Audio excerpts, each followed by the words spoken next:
It's time for the Splash Live from Civic Center TV, featuring stories from and about people like you in the Greater West Bloomfield area. Simulcast on cable, 89.3 Lakes FM, social media, and the web. Now live from Green Media Center on Walnut Lake Road, it's the Splash Live. Live, local, social. It's the Splash Live on Civic Center TV and 89.3 Lakes FM. I'm your host, Jake Schaff, going over all of the biggest news and events from right here in Greater West Bloomfield.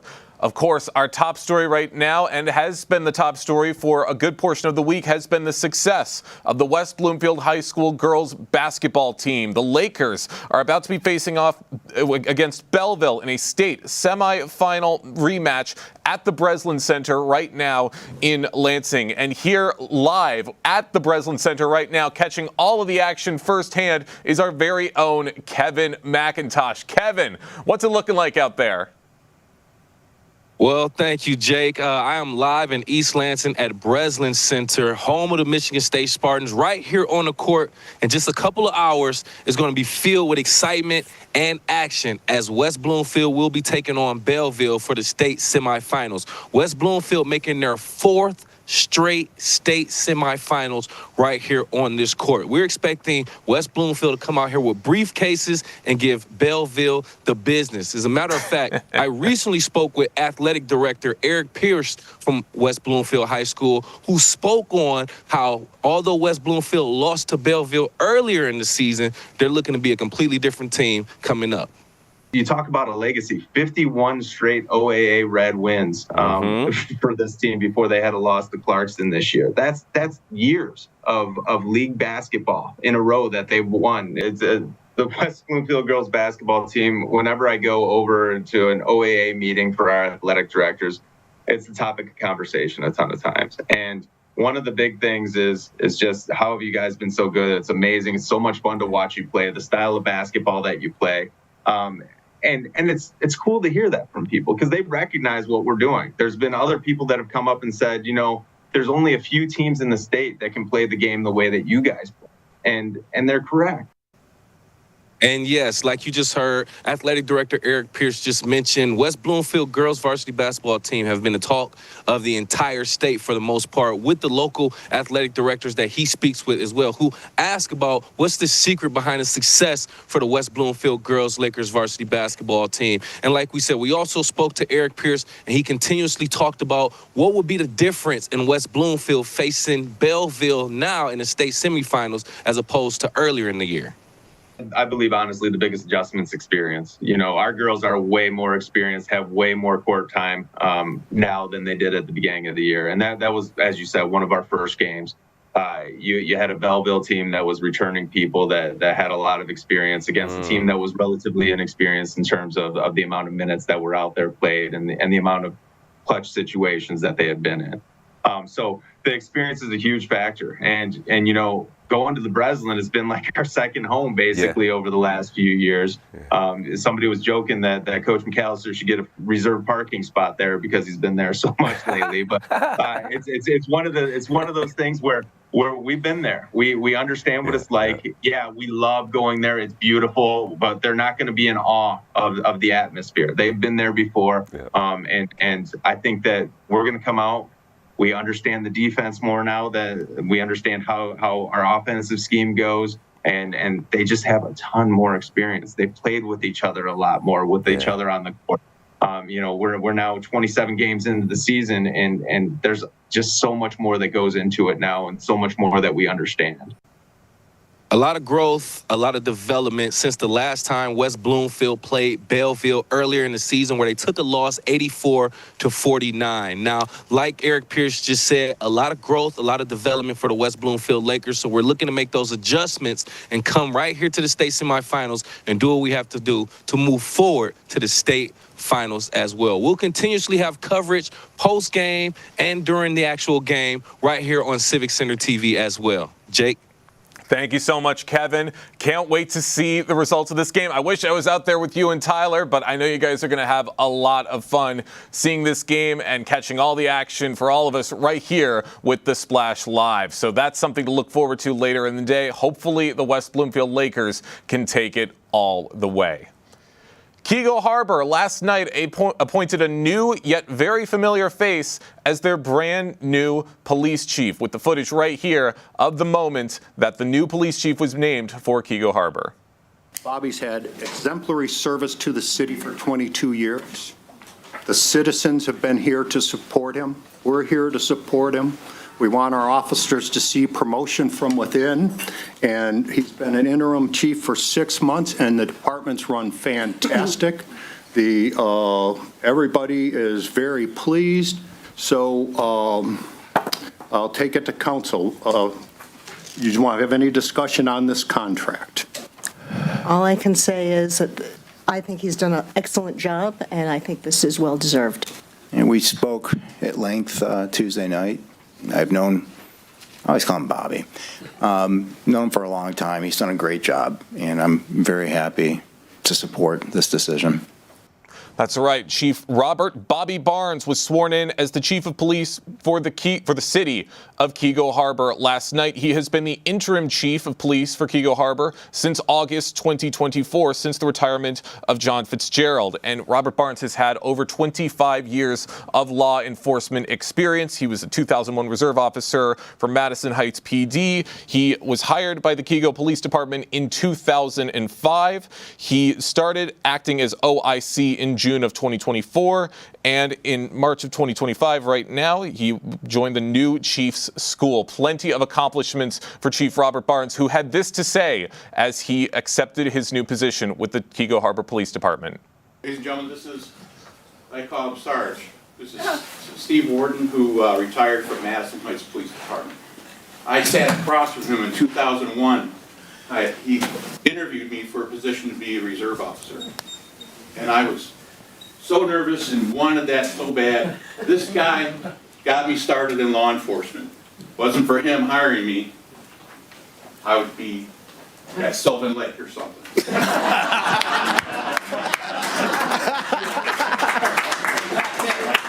Such kind words from Chief Robert Barnes as he accepts this brand new position with the Keego Harbor Police Department. We wish him all the best in this new position. We hope to have him on our show very, very soon to hear his thoughts on his new position with the city. But big congratulations to him.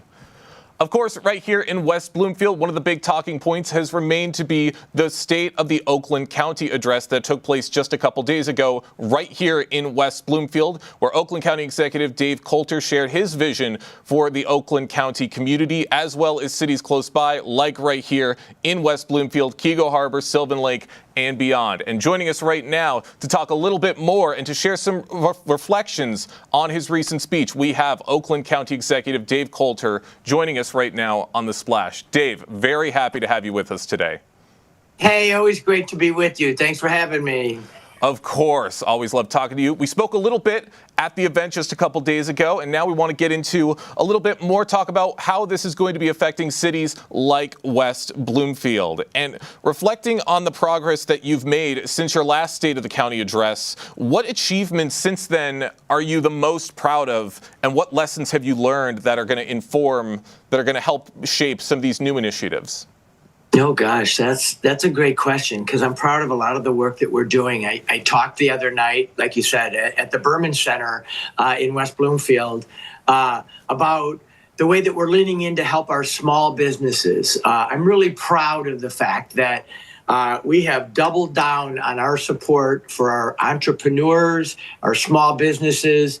You know, Oakland County is a wealthy county, and sometimes we're known for things like being the headquarters of, Stellantis and General Motors Orion, but it's our small businesses that really drive the economy here. It's over 90% of our businesses are small. And so we've done a lot through our Oakland Thrive program to lift up and support the needs of our small businesses, whether it's for marketing or for capital or website design. Whatever a small business needs, we're trying to be there to lift them up and to support them. And I'm really proud of that. You should be. We've had Oakland Thrive on our show very, very recently. They talked about all the work that they have done to help West Bloomfield businesses. They're going to be having an event in just a couple weeks to honor some of those businesses. How have you seen things in West Bloomfield specifically improve so much when it comes to small businesses? Oh my gosh, I mean, this has been a successful area anyway, right? But one of the things I wanted to talk about in the speech, and the speech was a little different than some of my other ones, where I just sort of tick off accomplishments, because what I said was, West Bloomfield Township, Birmingham, the areas that you cover, they're successful, but we need to be mindful of the environment that we're in today, the polarized environment that we're in today, the changes that we're seeing as a country, and I think we need to lean in. One of the things I talked about in this speech was to stretch, to do more in areas that help lift everybody up, because it's not enough that just some people are doing well. It's important that we all do well and that we're in this together. And so I'm really proud to have given this speech in West Bloomfield. I'm really proud of the work that's been done there. West Bloomfield Supervisor Jonathan Wershay, my former neighbor, actually was the MC of our event. I'm so proud of the work that's done here. But we have an obligation as a people and as a county to make sure that everybody gets lifted up and that we get past this polarization, the chaos that we sometimes feel in this country and even in our own county and community, and put what I said, progress over politics, progress over chaos. And that was really the theme of this speech. That's a great message for everyone to keep into mind. Progress over politics. And one of the big things you've talked about is the expansion of public transit into more areas of Oakland County. Are there plans to enhance transit options in and around West Bloomfield to improve accessibility for residents and businesses? There are. And, I talked about that a little bit as well. So the first thing we have to do is we need more buses and more riders, right? We need, shorter hours, shorter time to get to public transit, make it easier. And so just in the last 2 years, we've hired more than 400 new drivers to make the transit more accessible for folks, right? And then the important thing is to make it so that you can go to more places. So when you leave the West Bloomfield area, you can get to Rochester Hills or Novi if that's where your job is or if that's where you need to go. So we've increased, for instance, Novi. The ridership to Novi is up 76% since the millage. And that's because there's a shorter wait time, there's more buses, there's more drivers. It's inexpensive, $2 a ride anywhere you want to go in Oakland County. So we're continuing to build out that network of places that you can go and the wait time that it takes to get there. That's amazing. So many great resources for everyone here in West Bloomfield and beyond. And public safety, I know, is a very top priority for a lot of West Bloomfield residents. How does the county plan to collaborate with things like local law enforcement and emergency services to continue to ensure the safety of the community? Yeah, that's a great question. One of the reasons people live in West Bloomfield and Oakland County is because it's a safe place to live and to raise your family. One of the ways that the county has helped support our sheriff's department is through mental health services. A lot of the calls that our police officers go on are related to substance abuse and mental health. And you know what? It's just not fair. They're not trained in that. So we now have a co-responder program so that if an officer is out there dealing with someone and he or she realizes that this is really a mental health or a substance abuse issue, they can call our team of co-responders who can help diffuse that situation, de-escalate it, and get those people into the treatment or hospital instead of the jails. And it takes the burden off of our first responders, and it keeps more of those types of folks who are having those issues out of our jails. So that's one way that the county has really tried to support our law enforcement over the last couple of years. For those just joining us right now on the Splash Live, we have Oakland County Executive Dave Coulter joining us right now to talk about his recent State of the County address and how a lot of these changes and proposed changes are going to be affecting cities like Greater West Bloomfield. And West Bloomfield has a very diverse population. And how does your administration plan to ensure that county programs like Oakland 80 and mental health services effectively reach and support this diverse community? I'm so glad you said that, because ever since I've been executive, I've tried to lift up the fact that this is a very diverse county. We have people from all over the world here. And the fact of the matter is the population in Oakland County would not have grown over the last 10 years if it weren't for our immigrant population. We need them, they fuel our growth, and they make our communities better. So I talked about the need to make sure that everyone in our county feels welcome, they feel safe, they feel valued, and that we respect them. And so what we're trying to do at the county is to make sure that all of the programs that we offer, all of the services that we provide are accessible to everyone. And that means not just putting it on the website and just assuming that everybody can find it. We're working in the communities and in diverse communities to make sure that we're reaching them where they're at in a way that's accessible to them, so that they understand that these programs and services exist. We value them, and we want them to take advantage of it. That's amazing. And a lot of people all around the West Bloomfield community are very excited about some of these programs. And I want to go into the West Bloomfield School District for a minute, because like many others, it faces challenges related to enrollment and funding. How can the county support local schools in preparing students for the workforce and higher education opportunities? Yeah, that's a great question. So, because it's important, and sometimes people say, well, county government isn't a school district. It isn't schools. But our schools are so important to a successful community and a successful family life, right? And so we can't ignore it. One of the things that we're launching, that we just launched this last year, is we're putting education navigators, county-funded education navigators in our high schools, so that we can expose our young people to the jobs, the apprenticeships, and the education opportunities that are available to them. Hey, it's hard to be a student these days. There's a lot going on. And so what we're trying to do through our Oakland 80 initiative, which is to get more of our young people and adults with some kind of post-high school education or training, is we're now embedding them right in our high schools. We're talking to our kids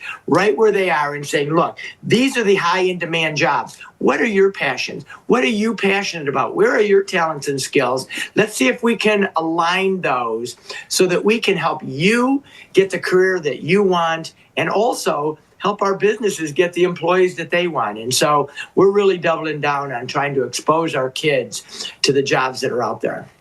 That's great that you have all these resources, and you're absolutely right. There are a lot of differences now for high school students than there were back when I was in high school, which wasn't too long ago, but a lot of great things for people to keep an eye on. And a lot longer than when I was there, I'll just say. So I guess the bottom line, and I love that you said that, is times have changed, things are different, and government needs to be flexible, and it needs to change with the times. And so it used to be that, you could just put out a program and people would find it, or you would hope. But we know now that the struggles for young people and for everybody, frankly, are different. And I think it's one of the things I tried to highlight in this speech is that government needs to stretch and adapt to meet the times that we're in. And I think that's what we're trying to do in Oakland County. I hope we're doing it well. Well, you're doing a fantastic job with everything you're doing. I got one more question for you, Dave, before we let you go. What specific benefits from the county's economic development strategies do you see impacting West Bloomfield within the next few years?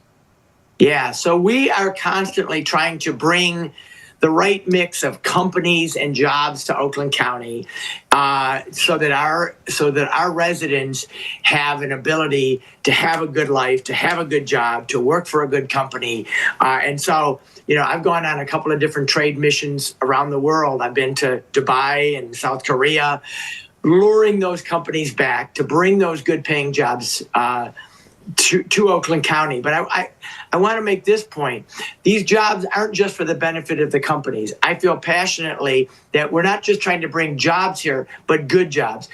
Jobs that you can feel excited about, you can be passionate about, and that pay a good wage, so that you can have a good life and you can raise your family on a good salary. And so that's what we're laser focused on, to bring the people of West Bloomfield and people across the county good paying jobs that they can raise a family on and have a decent life here in Oakland County. Well, you are doing all the right things. You got a lot of plans in place. Can't wait to see how everything turns out. Executive Coulter, thank you so much for joining us today here on the Splash Live.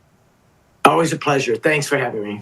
Absolutely love talking with you and love hearing about a lot of these plans in a little more of an in-depth conversation after attending the State of the County address just a couple days ago. So we appreciate Dave Coulter for his time in his very busy schedule for appearing here on the Splash Live. And we've got plenty of other huge stories and big things to go over right after this quick commercial break. Live, local, social. It's the Splash Live on Civic Center TV and 89.3 Lakes FM. We'll be right back with the Splash Live.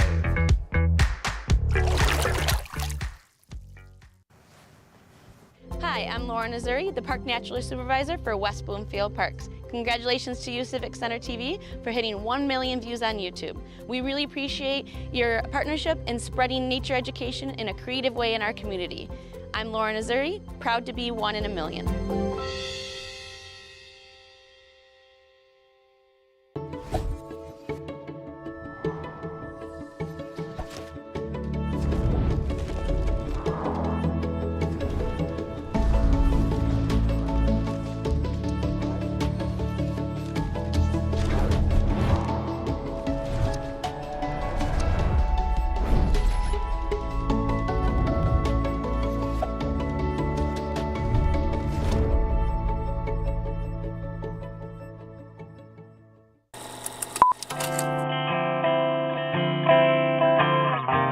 Bringing you stories and memories from Orchard Lake. Civic Center TV, television that's close to home.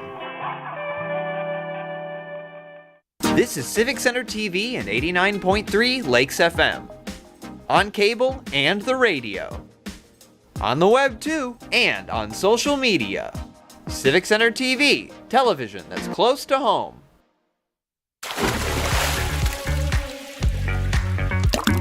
And now, back to the Splash, live. Live, local, social. It's the Splash Live on Civic Center TV and 89.3 Lakes FM. I'm your host, Jake Schaap, going over all of the biggest news and events from right here in Greater West Bloomfield. Of course, one of those things being Lakers basketball, with the West Bloomfield Lakers having their game later today at the Breslin Center. And you can check out all of the action with Lakers basketball on the QR code that you see on your screen right now if you're watching on Civic Center TV. Just scan the QR code. It will take you right to the page where it will feature all of the updates on the West Bloomfield Lakers and all of their success. Can't wait to see what's to come from that team later on in the day and in the future. The NWS offices are seeking precipitation observers. The National Weather Service is seeking volunteers to observe rain and in some cases snow throughout southeast Michigan. The reports help track precipitation patterns, verify forecasts, and assess flooding potential. Here to tell us more about this opportunity, we have a meteorologist with the National Weather Service of Detroit and Pontiac, Sarah Schultz, joining us right now on The Splash. Sarah, good morning. Hi. Hi, good to see you. Happy to have you with us. Really interested about this position for people to be getting with the National Weather Service. Can you explain why volunteer precipitation observers are so important to the National Weather Service? Yes, again, thank you for having me. And of course, we really need precipitation observers. And this program that this is through is called COCORAS, which stands for the Community Collaborative Rain, Hail, and Snow Network. And they're observers from all ages and backgrounds that measure precipitation for us, not only rain and snow, but hail too. And again, it just allows people to become a part of a community-based science network. And again, that allows for us to help, with forecasts, flooding, drought. And it's not only used by us here at the office, but it's also used by farmers, city utilities, emergency management, engineers, and research too. So it's used across the country, and you can go on to cocoras.org for this. But yes, it's very important, and it helps us, with a lot of things. Wow, sounds like it makes a really big difference for the National Weather Service. And what kind of training or equipment do volunteers receive to report this precipitation accurately? Yes. So to join COCORAS, you'll go on the website, and right on the upper right, there's a item where you can click Join COCORAS. There you will sign up with all your information, and all it takes for training is to watch a few videos, which are a lot of fun to watch, and you are ready. One thing I do want to preference is we want to make sure that your rain gauge, because you will also have to buy a rain gauge. So it's a pretty inexpensive rain gauge. I have example of one of the rain gauges right here. Oh, wow. So this is our Google rain gauge. Yes. It's got spikes on it, but you can also there's two versions that you can get. So there's two, but you can go and buy a rain gauge. They're about $40 to $60. And once you get that, you can start measuring the precipitation. And again, watch the training videos. And once you get your rain gauge sighted properly, because that's very important, is we don't want people to put them under a tree or right next to a house. So we want to make sure that it is sighted well. But yeah, once you get all that set up, it's real easy, fun training, and you're good to go. Right. I can imagine if you set something like that under a tree or by a house, there'd be a bigger influx of rain, and that might affect some of the measurements. So, of course, you want it to be as accurate as possible. And are there specific areas in southeastern Michigan that are in a greater need for some of these volunteer observers? Yeah, there is, especially our less populated areas, especially up in the Thumb area. We really need observers up there. Especially for rainfall and snowfall too. Snowfall, we can only see so much with the radar up there. And so if we have, we need especially those snowfall reports to help us gauge, like, okay, how much is actually coming off the lake. Lake effect snow is actually very hard to forecast. So when we get reports, that helps us a lot. That's right. It is important to keep track of snow right now. Even though spring has officially sprung, snow is still a very big possibility. I saw some snow just yesterday. It's still possible anywhere you see it. So what has been the public response so far in terms of this call to the volunteers? It has been very good. Right now, the month of March, we are in what we have it titled Rain Gauge Rally. And so it's kind of like a March Madness, but we just encourage people to sign up, get as many volunteers signed up as we can. So yeah, if you can go on and sign up, that would be great. That's right. We have meteorologist Sarah Schultz joining us right now from the National Weather Service of Detroit and Pontiac, talking about the call for precipitation trackers and observers for the National Weather Services. And have past observations from volunteers, has that led to a significant improvements involving weather forecasting or emergency preparedness? Oh, yes, it definitely has, and it continues to do so.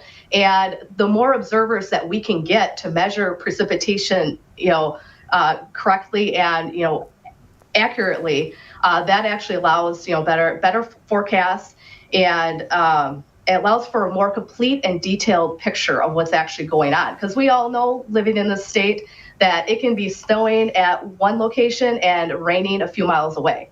So having that bigger picture is essential across the board.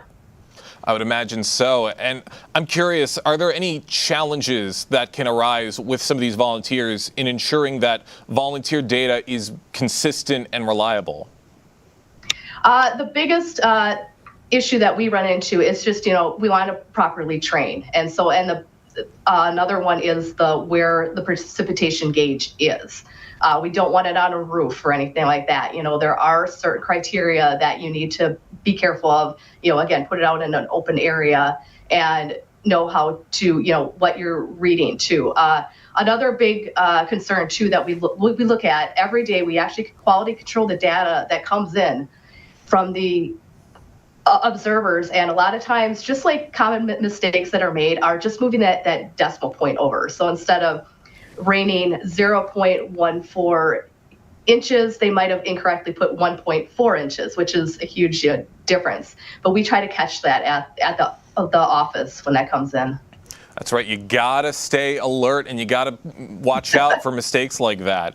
And the Weather Service, of course, in the news, there have been some recent budget cuts to the National Oceanic and Atmospheric Administration, which does, of course, include the Weather Service. How does the Weather Service plan to maintain its level of service despite some of these budget cuts that have taken place? We still continue with the mission here at the office, which is protection of life and property. And Kokoros, we do work with them. They're based out in Colorado, so it's not actually with the Weather Service. But again, all that information comes in and we all use it, and it's all combined. So we all work very closely together, so that will be, continuing. That's absolutely right. All of that information and all of that teamwork makes a huge difference. Sarah, last question before we let you go. What advice would you give to someone who might be watching this, who's considering to be signing up to become a precipitation observer? Have fun with it.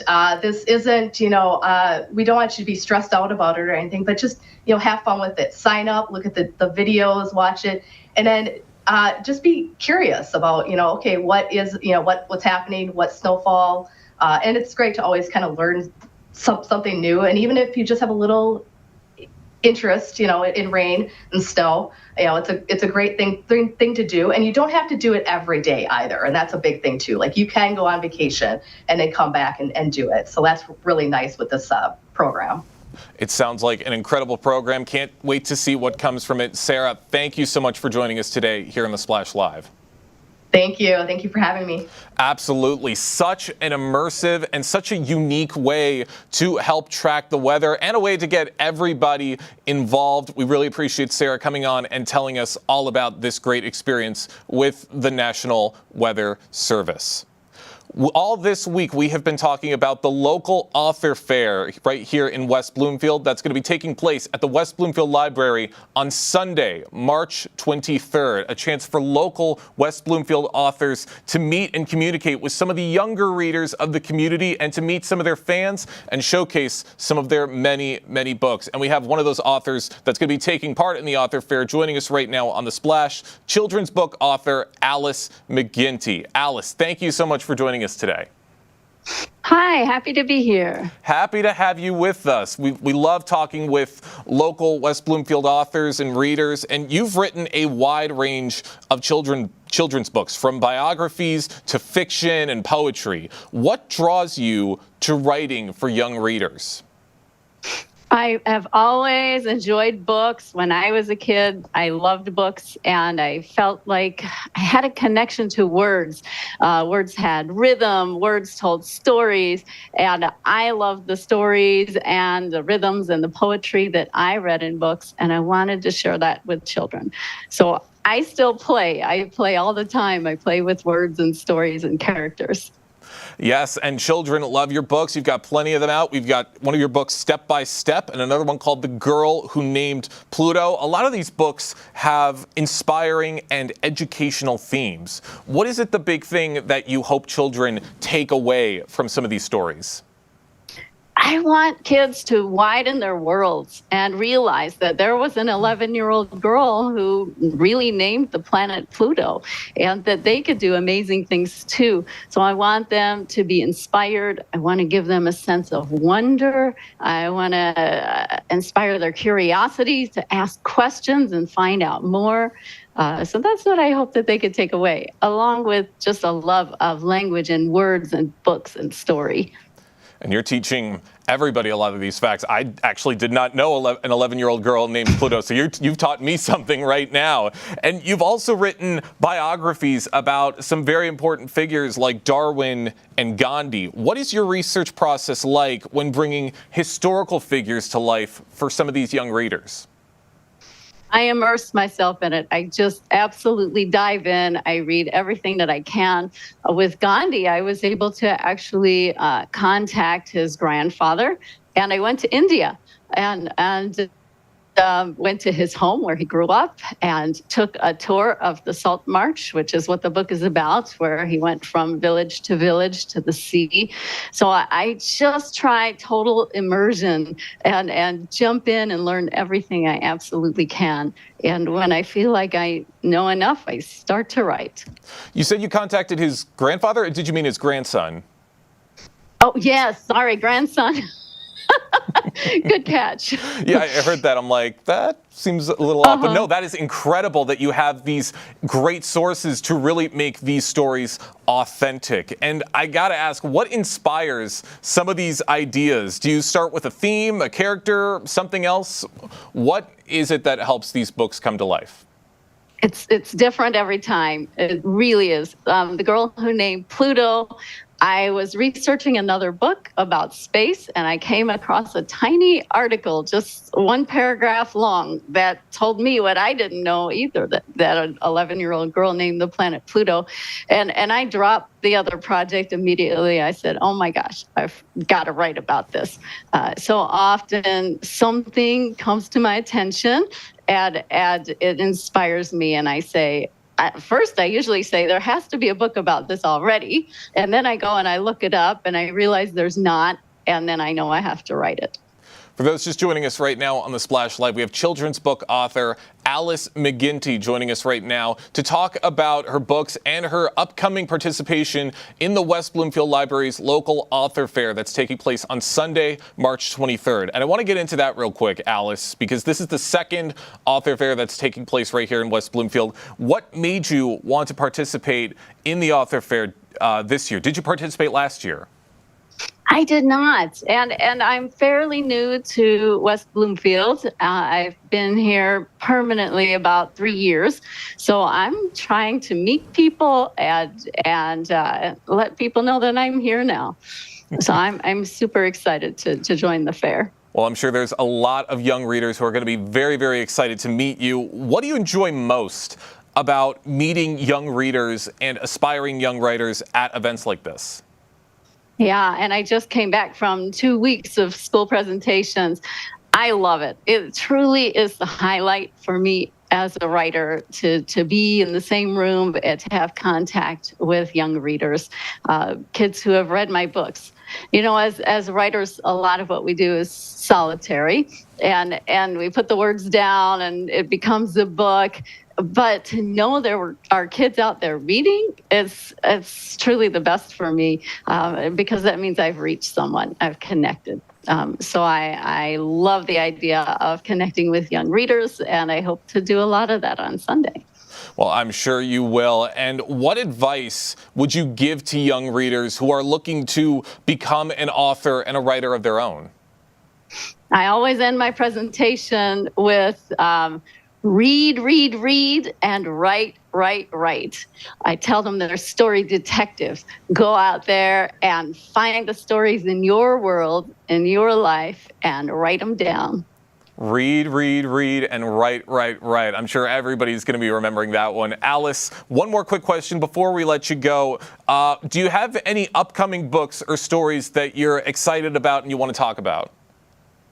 Yeah, well, a couple of years ago, my book Bathe the Cat came out, and it's a wonderful book. It's funny, kids laugh out loud, which is what I really want. And I've got a sequel to it coming out in 2026 called Deck the Cats, and it's actually the same family getting ready for Christmas. Oh, I'm sure kids are going to be very excited to read that book. Alice, thank you so much for joining us today here on the Splash Live. Thank you so much. It's been a wonderful talking with you, Jake.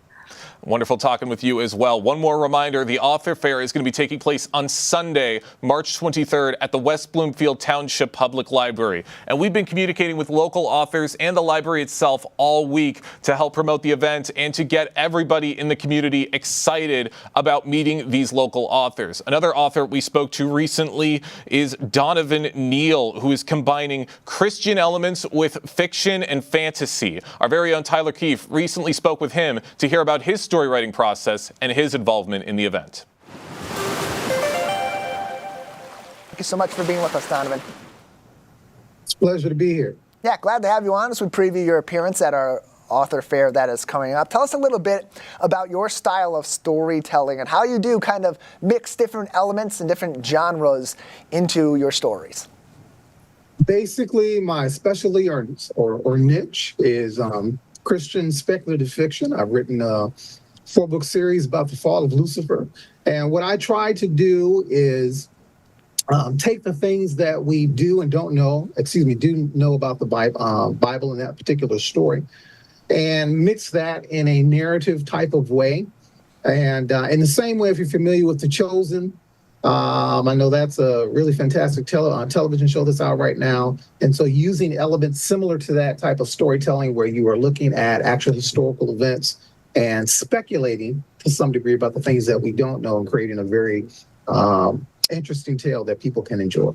And it's a unique blend of these genres, as I mentioned before that first question, because you're not only bringing into this sort of theological themes and stories, and as you mentioned, different moments in history where you are forced through your storytelling to analyze them through a different lens. You're also blending in some fun with fantasy and with science fiction as well. What about that makes, in your opinion, for a more interesting telling of these stories from Christian texts and also from our history?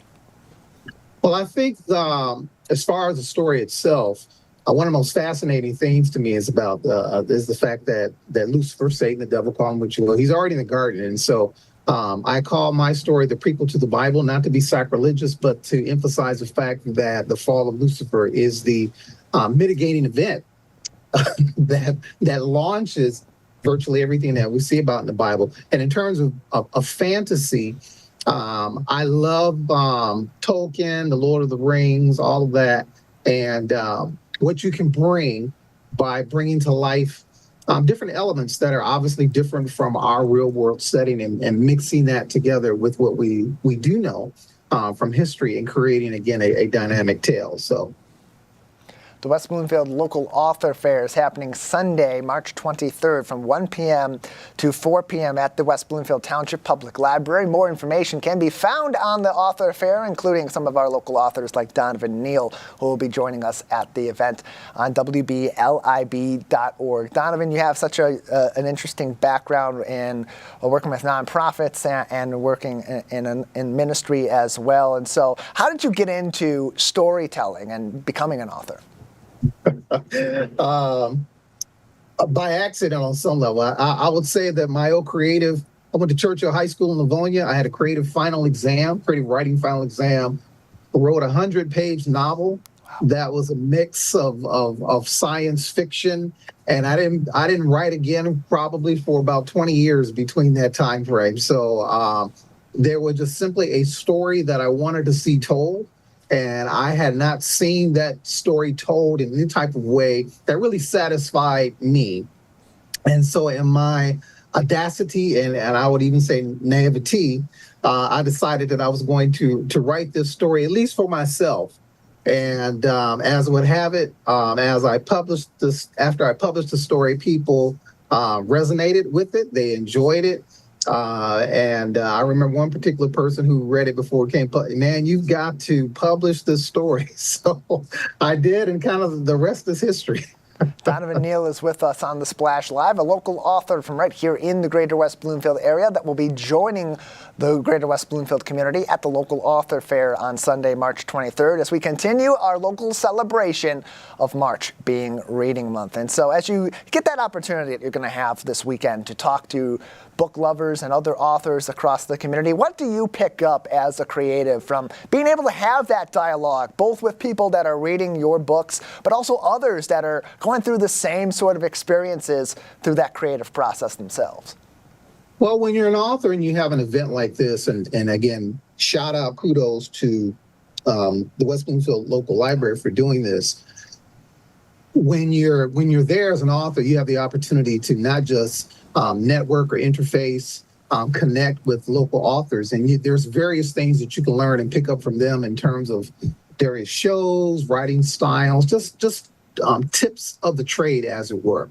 And then there's just the overall satisfaction of being able to meet your fans and those individuals who will become fans. And so it's always a wonderful thing when you meet someone who's actually read your materials and they come and realize, hey, you're going to be in the area and I want to meet you. I want you to sign my book. I can't tell you the number of occasions where I've had instances like that, but it's always wonderful to talk with people just about storytelling, what they find, what they enjoy. And even if they don't enjoy the specific genre that I write in, usually in an event like this, you can direct them to another author that will meet the needs of what they're looking for as far as their entertainment dollars are concerned. His book, The Third Heaven, will be on display as part of the local author fair at the West Bloomfield Township Public Library. Again, that is happening Sunday, March 23rd, 1 p.m. until 4 p.m. at the main library here in West Bloomfield. And so, Donovan, as you went through the process of writing The Third Heaven, what was, in your opinion, the most challenging aspect of it, and what was the most rewarding aspect that you got out of putting that story out there? The most challenging aspect of writing a story like this is just, the reality is there's just simply things that we do not know. There's simply things that the Bible are sacred texts for both Christians and those of Jewish and even Islamic persuasions. There's simply things we do not know. And so trying to satisfy, in particular, again, I write to a Christian audience primarily, trying to satisfy all of Christendom is impossible. And so there's no way that anything that I write can be looked at as in a prescribed doctrinal way. It has to be looked at from a speculative standpoint. So that was the most challenging thing, really being able to try to take a story and do justice and reverence to what for majority of the world's populations is a sacred text. And so that's the most challenging thing. The most rewarding thing was basically getting the book done, getting it finished, and taking a step back and looking at it and said, wow, we did it. And I think one of the biggest compliments that I get after individuals read the stories is, wow, this should be a movie. This should be, I need to see this on the big screen. And what's ironic about that for me is that when I wrote the series, I wrote it from the standpoint of, if I was at Imagine Novi and I was sitting back, how would I want this story told to me? And so with all of that, I love movies, I love video games, comics, I grew up with all of that. And so I have a very vivid imagination. And so I wrote that book like I would want to see Lord of the Rings in the theater for the first time. And so when I get a reader that resonates with that, and that lets me know I did my job. And as a reader and as someone that just really enjoys imagery in text, that's something that would attract me to a story like this. But you mentioned that this is primarily aimed, your stories are primarily aimed at Christian audiences, but you're tackling issues that are pretty universal across different faiths and even those that maybe don't practice a specific faith or religious experience. It's good versus evil. So, and that's really the big underlying theme of this. How do you then incorporate these themes into these stories in a way that will still also resonate with people that maybe don't have a background in Christian ministry or may not be Christians themselves? Mm-hmm. You definitely don't have to be a Christian to enjoy the story. Most of us in Western civilization understand the stories, whether we connect with them on a personal level or not. As a matter of faith, we're familiar with the story of the fall of Lucifer, devil, Satan, call him who you will. We're familiar with that. And so I think they're just simply overarching themes that are in the story. Rebellion, what it's like not to be satisfied, what it's like to gather those around you who have the same type of thinking that you have. It is a classic good versus evil story. I'm a classicist in that sense. I like to see good win out over evil. And so in my books, good definitely wins. But you're seeing the descent of darkness and how someone in an idyllic environment can move from a position of privilege, from a position of prosperity, from a position of having everything that they want or desire, but still not being satisfied. And really what the implications of that are for us as we live out our daily lives, both with each other, and if we are persons of faith, how we interact with God. Donovan Neal is with us on the Splash Live, one of many local authors you will see at the West Bloomfield Local Author Fair happening Sunday, March 23rd from 1 p.m. to 4 p.m. at the West Bloomfield Township Public Library. Donovan, we're going to see so many people who have taken the plunge into writing their stories, getting that book out in our community as we attend the Local Author Fair. For you, and as you're talking to us today, and as you're going to be interfacing with people that maybe have a story in them that they want to tell, what advice do you have for perhaps first-time authors that may emerge from our community beyond this weekend's event? That's a great question. The biggest thing that I can tell individuals who are writing and want to write a novel, memoir, I mean, I see all different types of writing styles and persons. It's simply finish. So you don't get any points for starting. You have to finish. Until you finish it, and you can sit back and say, the end, you don't have a product to market. So finishing is the main thing. You can edit it after you finish it, but it's important that you tell yourself the story, write the story down, and that you tell it to yourself so that by the time, at the end of the day, you can look back and say, yes, this is the complete story. Now that you have this lump of clay, as it were, now you can do the hard work of shaping it even more into something that's presentable for public consumption. Donovan Neal is with us on the Splash Live. You can find more information on him and his stories on donovanmneal.com, or better yet, join him at the West Bloomfield Township Public Library's main branch Sunday, March 23rd from 1 to 4 p.m. for the local author fair. Donovan, anything else before we let you go today?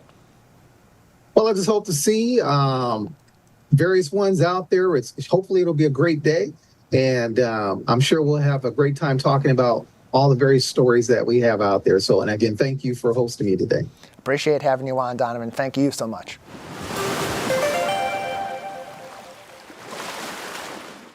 Lots of big stories and big authors that are going to be at the local author fair this weekend. Really appreciate Tyler Kieft for the interview and for Donovan Neal for stopping by and to telling us all about his storytelling process. I want to remind everybody once again that we are going to be recapping all of the action with the West Bloomfield girls Lakers basketball team over on our website. You can scan the QR code on your screen on Civic Center TV to go straight to the website to be up to date on all of the action with the West Bloomfield girls Lakers basketball team as they are back in the Breslin for the 4th consecutive year.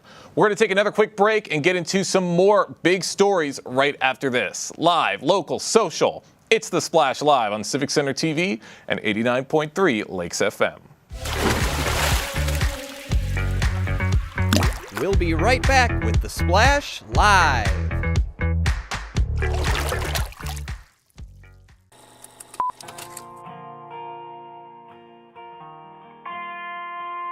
Bringing you stories and memories from Sylvan Lake. Civic Center TV, television that's close to home. Good nutrition can help make sure you have enough iron, calcium, and vitamin C in your body, which can make it harder for lead to enter your bloodstream. Help protect your family from the harmful effects of lead. I get around primarily by bicycle. That's how I get to work every day, except for when it's really rainy or snowing, then I take the bus. We take public transportation here to the seniors. And now, back to The Splash, live. Live, local, social. It's The Splash Live on Civic Center TV and 89.3 Lakes FM. I'm your host, Jake Schaff, going over all the biggest news from right here in West Bloomfield, as well as keeping you up to date with all of the action with the West Bloomfield girls Lakers basketball team right here with Civic Center TV. Lots of other big things happening this week, including that spring is finally here. Warmer weather is on the horizon, but that doesn't mean that we are done with ice just yet. In fact, this is going to pose new dangers and concerns with the melting ice here in Greater West Bloomfield. Recently, I spoke with Fire Sergeant Blake Belsky with the West Bloomfield Fire Department to hear about these concerns involving ice melting right here in Greater West Bloomfield. We have Fire Sergeant with the West Bloomfield Fire Department, Blake Belsky, joining us right now on The Splash. Blake, good morning. Good morning. How are you? Really, really good, and really interested in getting into this conversation because spring is coming up very, very soon, and everywhere you look outside, there's not a lot of snow, and the ice is quickly starting to thaw. So what are some of the primary risks associated with melting ice during the spring season? Yeah, let's not wait for that official spring start date. Weather-wise, we're in it. That ice is going to be few and far between here. And I cannot caution our residents strongly enough against trying to get out on any of that leftover ice for any kind of activities. It is just not strong enough to be reliable to hold any kind of ice craft, skates. It's just too dangerous, and you will very likely end up in that very, very cold water. We just don't want to risk it. That's absolutely right. A lot of risk factors in play right now pertaining to this ice, and a lot of reasons why you should not go on it. And how can individuals properly assess the thickness and the stability of the ice before stepping onto it and kind of testing it? Well, there are tools available. The DNR has some really great resources as far as their recommended equipment, rulers, augers, whatever you need to do. But one of the points that they do make is that there is no reliable ice depth to assume that it's safe. There are too many factors, whether it's changes in temperature fluctuation or ice that's been covered in slush. Ice that has moving water underneath it is going to melt and be less stable. It's just, I don't want anyone to feel comfortable because an ice is a certain thickness that this is now safe. This is something that needs to be evaluated daily, and even as you move across the ice, to make sure that that ice, even 5 feet in front of you, is still safe as it had been where you were before. Right, absolutely. Lots of things to look for with this ice. And of course, you don't want to think about it, but inevitably, and in some cases, somebody is going to fall through the ice. There are going to be accidents like this. What should someone do if they do happen to fall through thin ice? So even before we go out onto the ice, we want to make sure that somebody knows where you are. If you're going to be out on Orchard Lake, tell friends, tell family, make sure you've got a phone with you so that you can contact, so that you can call 911, whether it's a phone or a smartwatch with cellular service. We want to make sure that you can call for help if you need it. The next thing I need you to do, and water is going to be cold, it's going to be really hard to stay calm, but that is going to be vitally important. The more you thrash around, the more exhausted you're going to get. That cold water is going to sap your energy quicker than anything you've ever known. So we want to make sure that you have the ability to stay calm and conserve your energy, because you're going to be there for a minute before help gets to you. Once help is on the way, it's going to take us a minute as the fire department to put on our protective suits. We do have special cold water ice rescue suits that will protect our firefighters from the elements. But it's going to take us a minute to get those on, get out to you, and get you back to shore. So we need to make sure you're staying calm. We've heard in the past that people are worried that their clothing is actually going to cause them to sink in that water. Generally, that is not the case. Your clothing, particularly if it's big, bulky clothes that you're going to wear in the wintertime, that does a great job of trapping air and makes you more buoyant rather than causing you to sink. So you want to keep that clothing on. If you're near ice, odds are the ice where you came from is going to be the strongest ice. So if you are able to make your way backwards, backtrack from the area you came from, that will get you to the stronger ice that you can use to support you while you're waiting for help to arrive. Once we're out there, we're gonna throw essentially a pool noodle around you to help you float. We're gonna have our special suits on to make sure we don't sink underneath you, and we're gonna get you out and get you to that ambulance as quickly as we can. That's absolutely right. Everything you can do to make sure that they get warm very, very quickly. Sergeant Blake Belsky with the West Bloomfield Fire Department is joining us right now on The Splash to help guide some of the residents through spring safety as this ice starts to melt all throughout Greater West Bloomfield. And Blake, just thinking in your head throughout Greater West Bloomfield, what might be some of the biggest hazard zones in terms of this quickly melting ice? So now that we're so close to that spring deadline here, that ice is nearly gone on all of our surface lakes. But the lessons that we know from ice safety apply the same to that freezing cold water that we're left with even after that ice melts. So you want to make sure that you are bundled up. If you do end up in that water, we want to make sure that you are able to get out and get dry. If you are covered in cold water, the first thing you're going to want to do is try and strip that wet clothing off of you. If you're still out in the elements, that's actually going to cause you more harm than good. So we want you to get to shelter. Then we want you to get those wet clothes off, get something dry, and then we want to warm you up as quickly as we can. Whether that's getting you sitting next to a radiator, a nice warm fire, If the ambulance is there, we're going to start an IV. We're going to give you warm fluids. We're going to pack your armpits and your groin with those heat packs that you can buy at any drugstore. And then we're going to get you to the hospital, make sure that you are safe and healthy.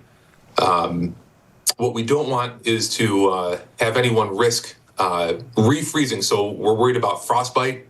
If we think that something's going to refreeze, we're going to let you stay cold a little bit until we can make sure that you're not being exposed to that cold weather, cold water anymore.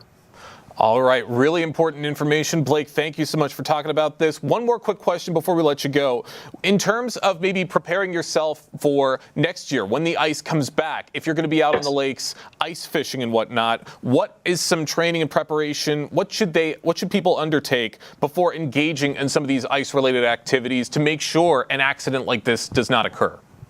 That's great. And the best thing you can do is monitor those ice conditions. The folks that live on or near the water generally have a pretty good idea of the conditions on their lake and their backyard. If you're going to a lake that you're not familiar with, find someone who knows that ice well. That could be a bait shop where you're picking up your worms before you go ice fishing.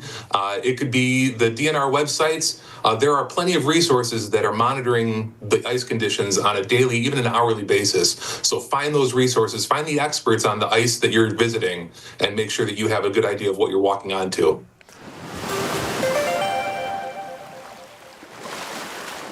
Get up Blake Belsky for his time and for all of our guests for joining us today here on the Splash Live today. But that's going to do it for us. Big thank you to everybody. Scan the QR code on our screen right now to stay up to date with the West Bloomfield Girls Lakers team. You will see an image at the top of the screen that will take you right to the coverage of the game. But that's going to do it for all of us here. Live, local, social. It's the Splash Live on Civic Center TV and 89.3 Lakes FM.